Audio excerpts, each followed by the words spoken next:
आज का ये एपिसोड मुझे भावुक करने वाला है। मुझे बहुत सी पुरानी यादों से घेर रहा है। कारण ये है कि मन की बात की हमारी इस यात्रा को 10 साल पूरे हो रहे हैं। 10 साल पहले मन की बात का प्रारंभ 3 अक्टूबर को विजयादशमी के दिन हुआ था। और ये कितना पवित्र संयोग है कि इस साल 3 अक्टूबर को जब मन की बात के 10 वर्ष पूरे होंगे, तब नवरात्रि का पहला दिन होगा। मन की बात की इस लंबी यात्रा के कई ऐसे पड़ाव हैं जिन्हें मैं कभी भूल नहीं सकता। मन की बात के करोड़ों श्रोता हमारी इस यात्रा के ऐसे साथी हैं जिनका मुझे निरंतर सहयोग मिलता रहा। देश के कोने कोने से उन्होंने जानकारियां उपलब्ध कराई। मन की बात के श्रोता ही इस कार्यक्रम के असली सूत्रधार हैं। आमतौर पर एक धारणा ऐसी घर कर गई है कि जब तक चटपटी बातें न हो, नकारात्मक बातें न हो, तब तक उसको ज्यादा तवज्जो नहीं मिलती है। लेकिन मन की बात ने साबित किया है कि देश के लोगों में पॉजिटिव जानकारी की कितनी भूख है। पॉजिटिव बातें, प्रेरणा से भर देने वाले उदाहरण, हौसला देने वाली गाथाएं लोगों को बहुत पसंद आती हैं। जैसे एक पक्षी होता है चकोर, जिसके बारे में कहा जाता है कि वो सिर्फ वर्षा की बूंद ही पीता है। मन की बात में हमने देखा कि लोग भी चकोर पक्षी की तरह देश की उपलब्धियों को, लोगों की सामूहिक उपलब्धियों को कितने गर्व से सुनते हैं। मन की बात की 10 वर्ष की यात्रा ने एक ऐसी माला तैयार की है जिसमें हर एपिसोड के साथ नई गाथाएं, नए कीर्तिमान, नए व्यक्तित्व जुड़ जाते हैं। हमारे समाज में सामूहिकता की भावना के साथ जो भी काम हो रहा हो, उन्हें मन की बात के द्वारा सम्मान मिलता है। मेरा मन भी तभी गर्व से भर जाता है जब मैं मन की बात के लिए आई चिट्ठियों को पढ़ता हूं। हमारे देश में कितने प्रतिभावान लोग हैं। उनमें देश और समाज की सेवा करने का कितना जज्बा है। वो लोगों की निस्वार्थ भाव से सेवा करने में अपना पूरा जीवन समर्पित कर देते हैं। उनके बारे में जानकर मैं ऊर्जा से भर जाता हूं। मन की बात की ये पूरी प्रक्रिया मेरे लिए ऐसी है जैसे मंदिर जाकर के ईश्वर के दर्शन करना। मन की बात की हर बात को, हर घटना को, हर चिट्ठी को मैं याद करता हूं तो ऐसा लगता है कि मैं जनता जनार्दन, जो मेरे लिए ईश्वर का रूप है, मैं उनका दर्शन कर रहा हूं। साथियों, मैं आज दूरदर्शन, प्रसार भारती और ऑल इंडिया रेडियो से जुड़े सभी लोगों की भी सराहना करूंगा। उनके अथक प्रयासों से मन की बात इस महत्वपूर्ण पड़ाव तक पहुंचा है। मैं विभिन्न टीवी चैनल्स को, रीजनल टीवी चैनल्स का भी आभारी हूं जिन्होंने लगातार इसे दिखाया है। मन की बात के द्वारा हमने जिन मुद्दों को उठाया, उन्हें लेकर कई मीडिया हाउसेस ने मुहिम भी चलाई। मैं प्रिंट मीडिया को भी धन्यवाद देता हूं कि उन्होंने इसे घर घर तक पहुंचाया। मैं उन यूट्यूबर्स को भी धन्यवाद दूंगा जिन्होंने मन की बात पर अनेक कार्यक्रम किए। इस कार्यक्रम को देश की 22 भाषाओं के साथ 12 विदेशी भाषाओं में भी सुना जा सकता है। मुझे अच्छा लगता है जब लोग ये कहते हैं कि उन्होंने मन की बात कार्यक्रम को अपनी स्थानीय भाषा में सुना। आप में से बहुत से लोगों को ये पता होगा कि मन की बात कार्यक्रम पर आधारित एक क्विज कंपटीशन भी चल रहा है, जिसमें कोई भी व्यक्ति हिस्सा ले सकता है। mygov.in पर जाकर आप इस कंपटीशन में हिस्सा ले सकते हैं और इनाम भी जीत सकते हैं। आज इस महत्वपूर्ण पड़ाव पर मैं एक बार फिर आप सबसे आशीर्वाद मांगता हूं।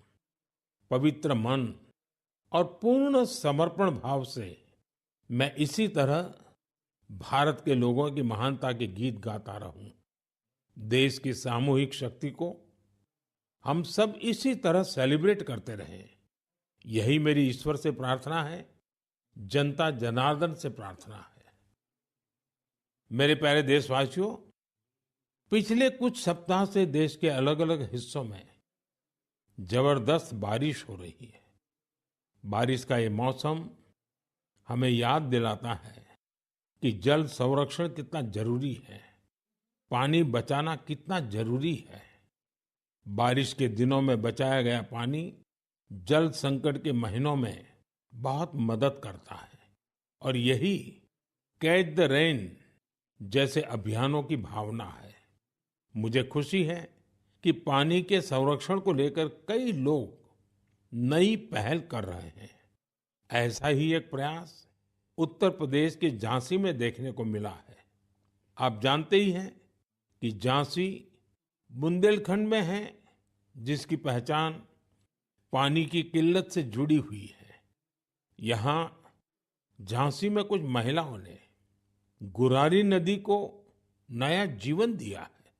ये महिलाएं सेल्फ हेल्प ग्रुप से जुड़ी हैं और उन्होंने जल सहेली बनकर इस अभियान का नेतृत्व किया है।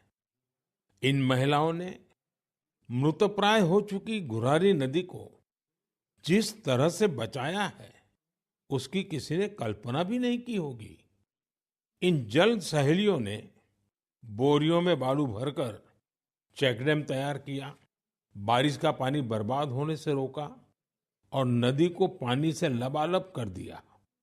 इन महिलाओं ने सैकड़ों जलाशयों के निर्माण और उनके रिवाइवल में भी बढ़ चढ़कर हाथ बटाया है।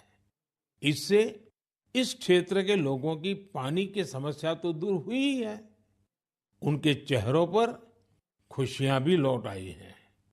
साथियों, कहीं नारी शक्ति जल शक्ति को बढ़ाती है तो कहीं जल शक्ति भी नारी शक्ति को मजबूत करती है। मुझे मध्य प्रदेश के दो बड़े ही प्रेरणादायी प्रयासों की जानकारी मिली है। यहाँ डिंडोरी के रायपुरा गांव में एक बड़े तालाब के निर्माण से भूजल स्तर काफी बढ़ गया है। इसका फायदा इस गांव की महिलाओं को मिला। यहाँ शारदा आजीविका स्वयं सहायता समूह, इससे जुड़ी महिलाओं को मछली पालन का नया व्यवसाय भी मिल गया। इन महिलाओं ने फिश पार्लर भी शुरू किया है, जहां होने वाली मछलियों की बिक्री से उनकी आय भी बढ़ रही है। मध्य प्रदेश के छतरपुर में भी महिलाओं का प्रयास बहुत सराहनीय है। यहाँ के खौब गांव का बड़ा तालाब जब सूखने लगा तो महिलाओं ने इसे पुनर्जीवित करने का बीड़ा उठाया। हरी बगिया स्वयं सहायता समूह की इन महिलाओं ने तालाब से बड़ी मात्रा में गाद निकाली।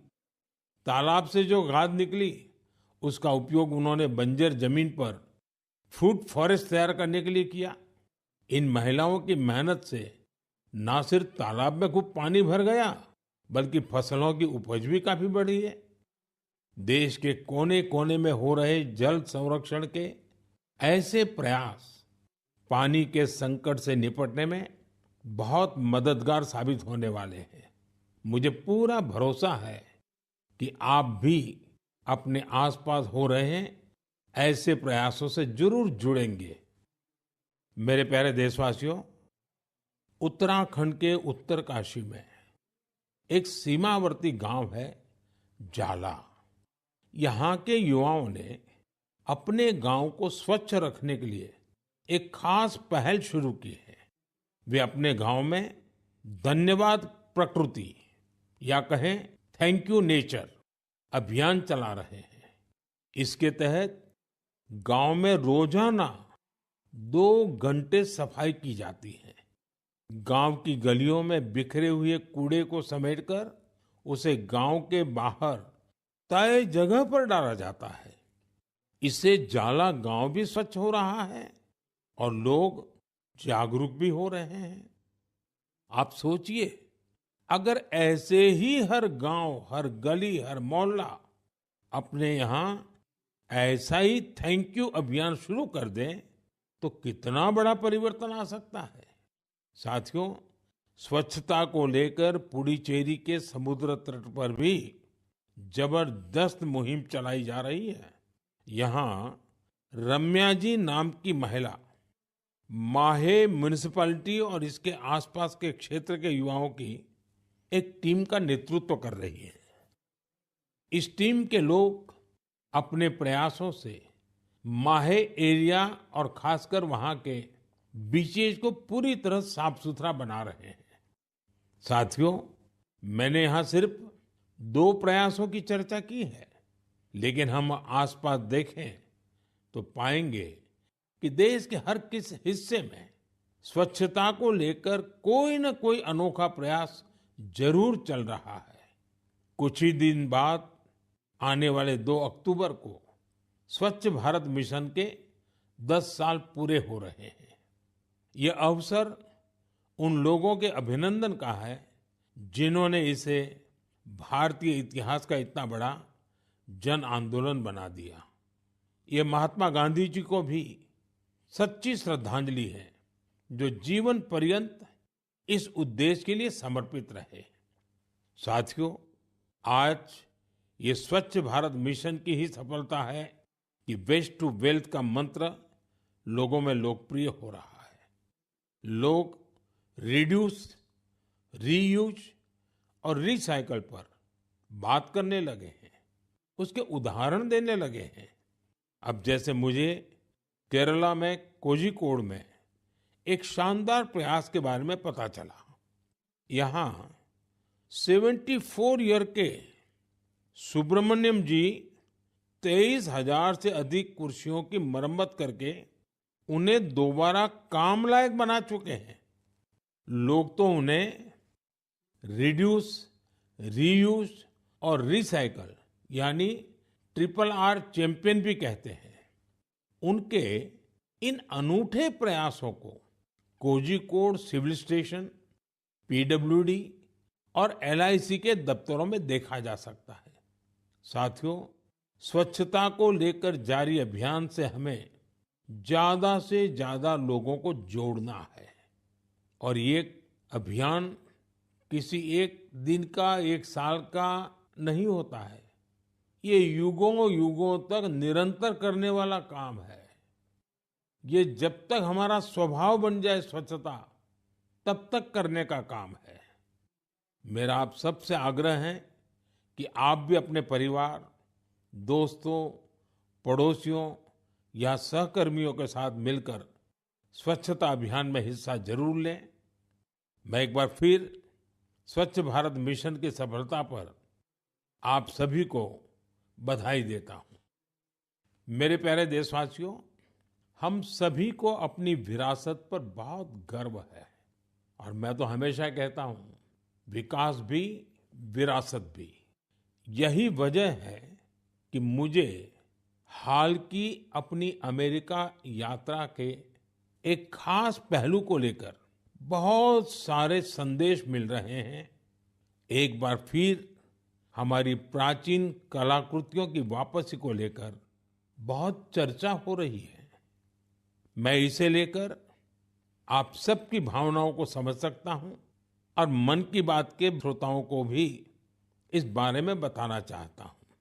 साथियों, अमेरिका की मेरी यात्रा के दौरान अमेरिकी सरकार ने भारत को करीब 300 प्राचीन कलाकृतियों को वापस लौटाया है। अमेरिका के राष्ट्रपति बाइडेन ने पूरा अपनापन दिखाते हुए डेलावेयर के अपने निजी आवास में इनमें से कुछ कलाकृतियों को मुझे दिखाया। लौटाई गई कलाकृतियां टेराकोटा, स्टोन, हाथी के दांत, लकड़ी, तांबा और कांसे जैसी चीजों से बनी हुई है। इनमें से कई तो 4000 साल पुरानी है। 4000 साल पुरानी कलाकृतियों से लेकर 19वीं सदी तक की कलाकृतियों को अमेरिका ने वापस किया है। इनमें फूलदान, देवी देवताओं की टेराकोटा पट्टिकाएं, जैन तीर्थंकरों की प्रतिमाओं के अलावा भगवान बुद्ध और भगवान श्री कृष्ण की मूर्तियां भी शामिल है। लौटाई गई चीजों में पशुओं की कई आकृतियां भी हैं। पुरुष और महिलाओं की आकृतियों वाली जम्मू कश्मीर की टेराकोटा टाइल्स तो बेहद ही दिलचस्प है। इनमें कांसे से बनी भगवान श्री गणेश जी की प्रतिमाएं भी हैं, जो दक्षिण भारत की हैं। वापस की गई चीजों में बड़ी संख्या में भगवान विष्णु की तस्वीरें भी हैं। ये मुख्य रूप से उत्तर और दक्षिण भारत से जुड़ी हैं। इन कलाकृतियों को देखकर पता चलता है कि हमारे पूर्वज बारीकियों का कितना ध्यान रखते थे। कला को लेकर उनमें गजब की सूझबूझ थी। इनमें से बहुत सी कलाकृतियों को तस्करी और दूसरे अवैध तरीकों से देश के बाहर ले जाया गया था। यह गंभीर अपराध है। एक तरह से यह अपनी विरासत को खत्म करना जैसा है। लेकिन मुझे इस बात की बहुत खुशी है कि पिछले एक दशक में ऐसी कई कलाकृतियां और हमारी बहुत सारी प्राचीन धरोहरों की घर वापसी हुई है। इस दिशा में आज भारत कई देशों के साथ मिलकर काम भी कर रहा है। मुझे विश्वास है, जब हम अपनी विरासत पर गर्व करते हैं तो दुनिया भी उसका सम्मान करती है। और उसी का नतीजा है कि आज विश्व के कई देश हमारे यहाँ से गई हुई ऐसी कलाकृतियों को हमें वापस दे रहे हैं। मेरे प्यारे साथियों, अगर मैं पूछूं कि कोई बच्चा कौन सी भाषा सबसे आसानी से और जल्दी सीखता है, तो आपका जवाब होगा मातृभाषा। हमारे देश में लगभग 20,000 भाषाएं और बोलियां हैं, और ये सब की सब किसी न किसी की तो मातृभाषा है ही है। कुछ भाषाएं ऐसी हैं जिनका उपयोग करने वालों की संख्या बहुत कम है। लेकिन आपको ये जानकर खुशी होगी कि उन भाषाओं को संरक्षित करने के लिए आज अनोखे प्रयास हो रहे हैं। ऐसी ही एक भाषा है हमारी संथाली भाषा। संथाली को डिजिटल इनोवेशन की मदद से नई पहचान देने का अभियान शुरू किया गया है। संथाली हमारे देश के कई राज्यों में रह रहे संथाल जनजातीय समुदाय के लोग बोलते हैं। भारत के अलावा बांग्लादेश, नेपाल और भूटान में भी संथाली बोलने वाले आदिवासी समुदाय मौजूद है। संथाली भाषा की ऑनलाइन पहचान तैयार करने के लिए ओडिशा के मयूरभंज में रहने वाले श्रीमान रामजी टूडू एक अभियान चला रहे हैं। रामजीत जी ने एक ऐसा डिजिटल प्लेटफॉर्म तैयार किया है जहां संथाली भाषा से जुड़े साहित्य को पढ़ा जा सकता है और संथाली भाषा में लिखा जा सकता है। दरअसल कुछ साल पहले जब रामजीत जी ने मोबाइल फोन का इस्तेमाल शुरू किया तो इस बात से दुखी हुए कि वो अपनी मातृभाषा में संदेश नहीं दे सकते। इसके बाद वो संथाली भाषा की लिपि ओल्ड चिकी को टाइप करने की संभावनाएं तलाश करने लगे। अपने कुछ साथियों की मदद से उन्होंने ओल्ड चिकी में टाइप करने की तकनीक विकसित कर ली। आज उनके प्रयासों से संथाली भाषा में लिखे लेख लाखों लोगों तक पहुंच रहे हैं। साथियों, जब हमारे दृढ़ संकल्प के साथ सामूहिक भागीदारी का संगम होता है तो पूरे समाज के लिए अद्भुत नतीजे सामने आते हैं। इसका सबसे ताजा उदाहरण है एक पेड़ मां के नाम। ये अभियान अद्भुत अभियान रहा। जन भागीदारी का ऐसा उदाहरण वाकई बहुत प्रेरित करने वाला है। पर्यावरण संरक्षण को लेकर शुरू किए गए इस अभियान में देश के कोने-कोने में लोगों ने कमाल कर दिखाया है। उत्तर प्रदेश, गुजरात, मध्य प्रदेश, राजस्थान और तेलंगाना ने लक्ष्य से अधिक संख्या में पौधारोपण कर नया रिकॉर्ड बनाया है। इस अभियान के तहत उत्तर प्रदेश में 26 करोड़ से ज्यादा पौधे लगाए गए। गुजरात के लोगों ने 15 करोड़ से ज्यादा पौधे रोपे। राजस्थान में केवल अगस्त महीने में ही 6 करोड़ से अधिक पौधे लगाए गए हैं। देश के हजारों स्कूल भी इस अभियान में जोर शोर से हिस्सा ले रहे हैं। साथियों, हमारे देश में पेड़ लगाने के अभियान से जुड़े कितने ही उदाहरण सामने आते रहे हैं। ऐसा ही एक उदाहरण है तेलंगाना के एन राजशेखर जी का। पेड़ लगाने के लिए उनकी प्रतिबद्धता हम सबको हैरान कर देती है। करीब 4 साल पहले उन्होंने पेड़ लगाने की मुहिम शुरू की। उन्होंने तय किया कि हर रोज एक पेड़ जरूर लगाएंगे। उन्होंने इस मुहिम का कठोर व्रत की तरह पालन किया। वो 1500 से ज्यादा पौधे लगा चुके हैं। सबसे बड़ी बात यह है कि इस साल एक हादसे का शिकार होने के बाद भी वे अपने संकल्प से डिगे नहीं। मैं ऐसे सभी प्रयासों की हृदय से सराहना करता हूं। मेरा आपसे भी आग्रह है कि एक पेड़ माँ के नाम इस पवित्र अभियान से आप जरूर जुड़िए। मेरे प्यारे साथियों, आपने देखा होगा हमारे आसपास कुछ लोग ऐसे होते हैं जो आपदा में धैर्य नहीं खोते बल्कि उससे सीखते हैं। ऐसी ही एक महिला है सुभाश्री, जिन्होंने अपने प्रयास से दुर्लभ और बहुत उपयोगी जड़ी बूटियों का एक अद्भुत बगीचा तैयार किया है।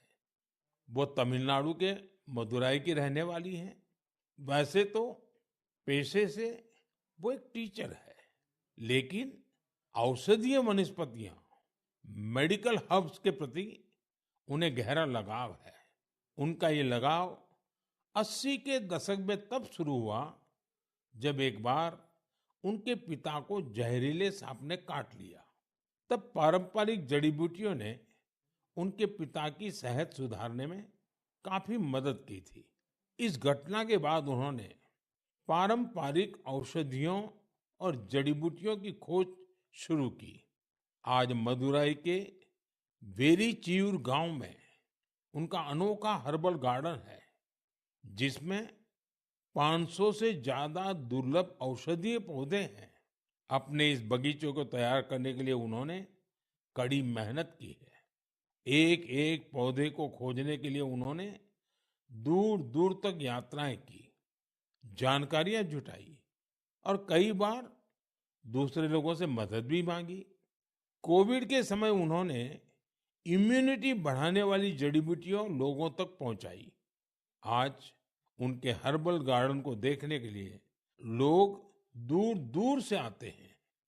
वो सभी को हर्बल पौधों की जानकारी और उनके उपयोग के बारे में बताती हैं। सुभाश्री हमारी उस पारंपरिक विरासत को आगे बढ़ा रही हैं जो सैकड़ों वर्षों से हमारी संस्कृति का हिस्सा है। उनका हर्बल गार्डन हमारे अतीत को भविष्य से जोड़ता है। उन्हें हमारी ढेर सारी शुभकामनाएं। साथियों, बदलते हुए इस समय में नेचर ऑफ जॉब्स बदल रही है और नए नए सेक्टर्स का उभार हो रहा है, जैसे gaming, animation, reel making, film making या पोस्टर मेकिंग। अगर इनमें से किसी स्किल में आप अच्छा प्रदर्शन कर सकते हैं तो आपके टैलेंट को बहुत बड़ा मंच मिल सकता है। अगर आप किसी बैंड से जुड़े हैं या फिर कम्युनिटी रेडियो के लिए काम करते हैं तो भी आपके लिए बहुत बड़ा अवसर है। आपके टैलेंट और क्रिएटिविटी को बढ़ावा देने के लिए भारत सरकार का सूचना और प्रसारण मंत्रालय ने क्रिएट इन इंडिया इस थीम के तहत 25 चैलेंजेस शुरू किए हैं। ये चैलेंजेस आपको जरूर दिलचस्प लगेंगे। कुछ चैलेंजेस तो म्यूजिक, एजुकेशन और यहाँ तक कि एंटी पायरेसी पर भी फोकस्ड है। इस आयोजन में कई सारे प्रोफेशनल ऑर्गेनाइजेशन भी शामिल हैं, जो इन चैलेंजेस को अपना पूरा सपोर्ट दे रहे हैं। इनमें शामिल होने के लिए आप wavesindia.org पर लॉगिन कर सकते हैं। देश भर के क्रिएटर से मेरा विशेष आग्रह है कि वे इसमें जरूर हिस्सा लें और अपनी क्रिएटिविटी को सामने लाएं। मेरे प्यारे देशवासियों, इस महीने एक और महत्वपूर्ण अभियान के 10 साल पूरे हुए हैं। इस अभियान की सफलता में देश के बड़े उद्योगों से लेकर छोटे दुकानदारों तक का योगदान शामिल है। मैं बात कर रहा हूं मेक इन इंडिया की। आज मुझे ये देखकर बहुत खुशी मिलती है कि गरीब, मध्यम वर्ग और एमएसएमईज को इस अभियान से बहुत फायदा मिल रहा है। इस अभियान ने हर वर्ग के लोगों को अपना टैलेंट सामने लाने का अवसर दिया है। आज भारत मैन्युफैक्चरिंग का पावर हाउस बना है और देश की युवा शक्ति की वजह से दुनिया भर की नजरें हम पर है। ऑटोमोबाइल्स हो, टेक्सटाइल्स हो, एविएशन हो, इलेक्ट्रॉनिक्स हो या फिर डिफेंस, हर सेक्टर में देश का एक्सपोर्ट लगातार बढ़ रहा है। देश में एफडीआई का लगातार बढ़ना भी हमारे मेक इन इंडिया की सफलता की गाथा कह रहा है। अब हम मुख्य रूप से दो चीजों पर फोकस कर रहे हैं। पहली है क्वालिटी, यानी हमारे देश में बनी चीजें ग्लोबल स्टैंडर्ड की हो। दूसरी है वोकल फॉर लोकल, यानी स्थानीय चीजों को ज्यादा से ज्यादा बढ़ावा मिले। मन की बात में हमने hashtag my product my pride की भी चर्चा की है। लोकल प्रोडक्ट को बढ़ावा देने से देश के लोगों को किस तरह से फायदा होता है, इसे एक उदाहरण से समझा जा सकता है। महाराष्ट्र के भंडारा जिले में टेक्सटाइल की एक पुरानी परंपरा है, Bhandara tussar silk handloom. Tussar silk अपने डिजाइन, रंग और मजबूती के लिए जानी जाती है। भंडारा के कुछ हिस्सों में 50 से भी अधिक सेल्फ हेल्प ग्रुप इसे संरक्षित करने का काम में जुटे हैं। इनमें महिलाओं की बहुत बड़ी भागीदारी है। यह सिल्क तेजी से लोकप्रिय हो रही है और स्थानीय समुदायों को सशक्त बना रही है। और यही तो मेक इन इंडिया की स्पिरिट है। साथियों, त्योहारों के इस मौसम में आप फिर से अपना पुराना संकल्प भी जरूर दोहराइए। कुछ भी खरीदेंगे, वो मेड इन इंडिया ही होना चाहिए। कुछ भी गिफ्ट देंगे, वो भी मेड इन इंडिया ही होना चाहिए। सिर्फ मिट्टी के दिए खरीदना ही वोकल फॉर लोकल नहीं है। आपको अपने क्षेत्र में बने स्थानीय उत्पादों को ज्यादा से ज्यादा प्रमोट करना चाहिए। ऐसा कोई भी प्रोडक्ट जिसे बनाने में भारत के किसी कारीगर का पसीना लगा है, जो भारत की मिट्टी में बना है, वो हमारा गर्व है। हमें इसी गौरव पर हमेशा चार चांद लगाने हैं। साथियों, मन की बात के इस एपिसोड में मुझे आपसे जुड़कर बहुत अच्छा लगा। इस कार्यक्रम से जुड़े अपने विचार और सुझाव हमें जरूर भेजिएगा। मुझे आपके पत्रों और संदेशों की प्रतीक्षा है। कुछ ही दिन बाद त्योहारों का सीजन शुरू होने वाला है। नवरात्र से इसकी शुरुआत होगी और फिर अगले 2 महीने तक पूजा पाठ, व्रत, त्योहार, उमंग, उल्लास, चारों तरफ यही वातावरण छाया रहेगा। मैं आने वाले त्योहारों की आप सबको बहुत-बहुत बधाई देता हूँ। आप सभी अपने परिवार और अपने प्रियजनों के साथ त्योहार का खूब आनंद लें और दूसरों को भी अपने आनंद में शामिल करें। अगले महीने मन की बात कुछ और नए विषयों के साथ आपसे जुड़ेंगे। आप